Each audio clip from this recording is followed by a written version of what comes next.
夢やエンドはいつも目覚まし。これは長久さんが初初リリースする曲です。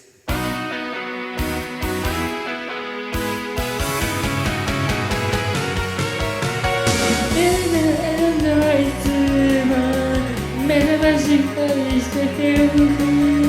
あのままのいい感じでできそうだったのに、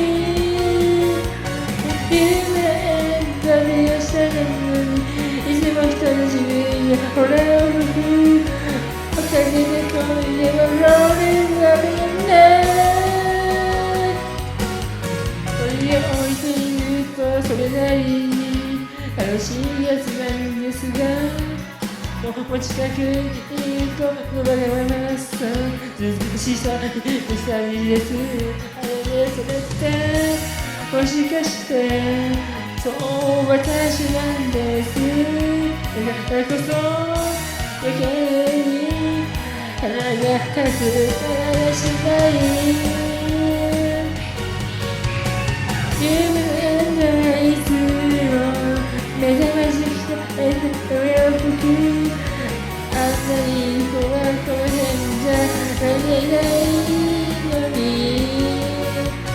夢のエンドでひどいの。もう一人が俺を吹く。おかげで今夜はそれない。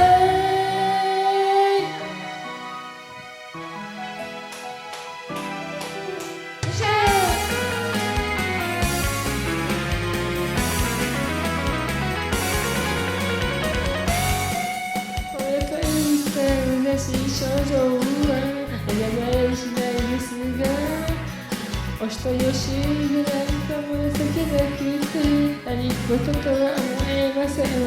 あれがとれてほっとして困った私なんです。初め近くにいるだけに隠れた怪しない。いつも目覚めにしたいって声を吹く。また繰り出し向けたら悪のだったのに、